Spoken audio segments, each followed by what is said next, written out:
J'ai toujours su que j'écrirais ce livre un jour. C'était là, en moi, depuis longtemps. Une sorte de promesse silencieuse que je m'étais faite. Mais il manquait quelque chose. Le bon moment peut-être. Ou le courage de plonger, vraiment. Et puis un jour, il y a eu ce déclic. Une discussion, un échange simple, presque anodin, mais qui m'a bouleversé.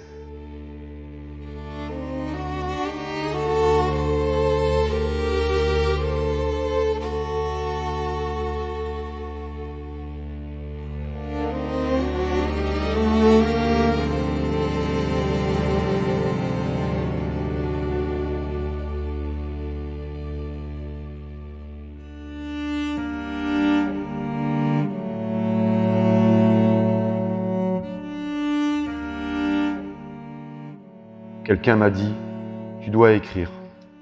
Pas plus tard. Maintenant. Alors j'ai compris que ce n'était plus une envie. C'était devenu une nécessité. J'ai commencé à écrire pour moi, pour déposer ce que je portais depuis trop longtemps. Les souvenirs, les blessures, les silences. J'avais besoin de poser les mots, de les regarder en face. Pas pour m'enfermer dans le passé, mais pour lui redonner une forme, une voix.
Et très vite, c'est devenu plus grand que moi.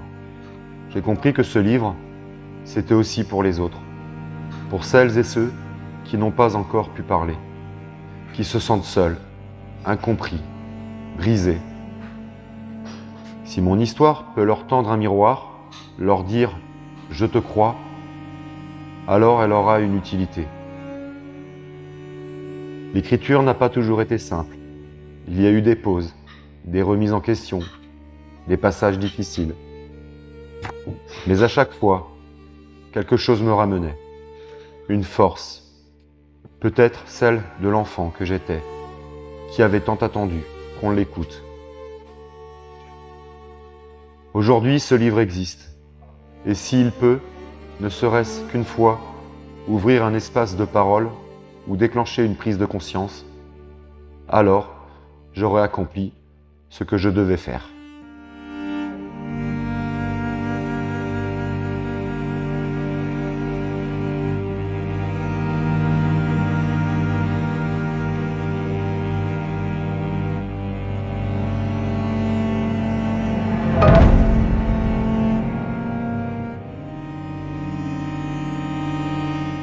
Je passe pas mal de temps chez Jean-Marie et Gwenaëlle pour me confier et chercher du réconfort.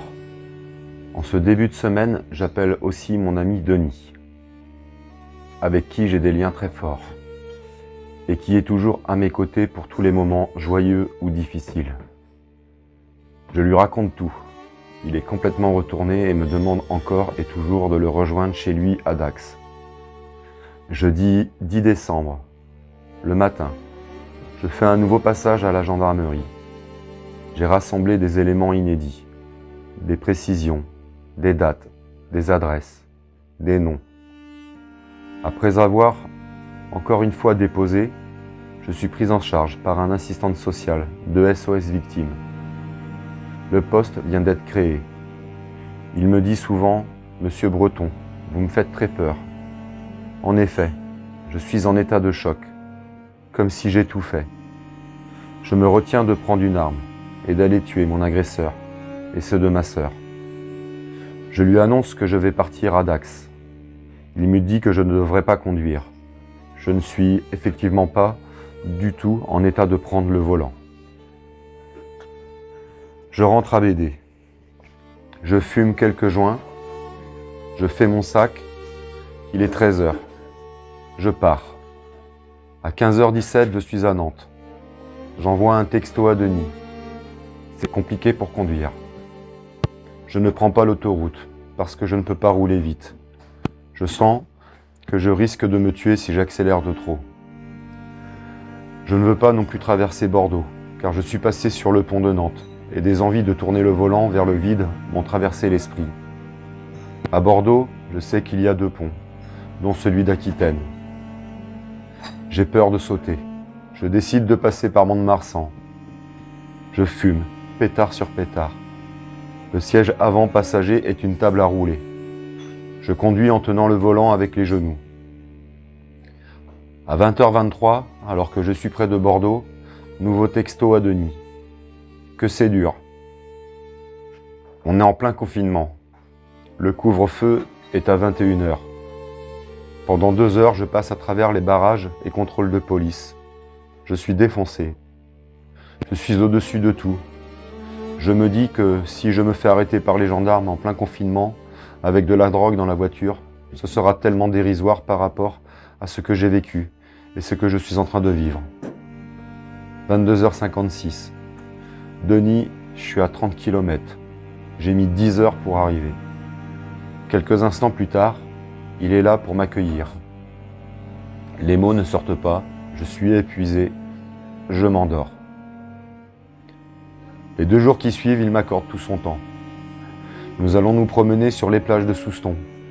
Je me confie énormément. Sa femme et lui me disent qu'il va falloir que je voie des médecins. Je me sens tellement mal que je me demande à être interné à Dax. La clinique me conseille de le faire en Bretagne, parce que mes enfants sont là-bas et que je vais devoir gérer les procédures judiciaires. Quelques coups de fil à mon médecin traitant, à Ludivine. Denis me demande si mes enfants sont au courant. Je réponds qu'ils connaissent seulement une partie de mon histoire. Il me dit de tout leur dévoiler. Le lundi, je me décide à appeler Enzo et Élise. Long monologue, d'1h15. Je raconte tout, encore une fois. Élise débarque 2 jours après, le 16 décembre.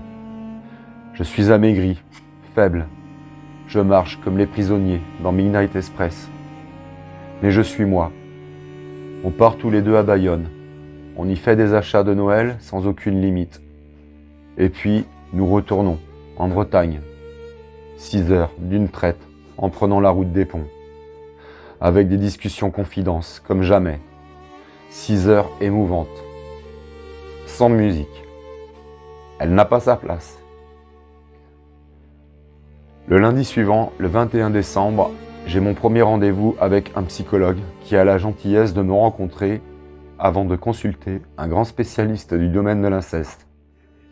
C'est Ludivine qui m'amène à rencontrer Loïc Villerbu, un homme qui va illuminer ma vie.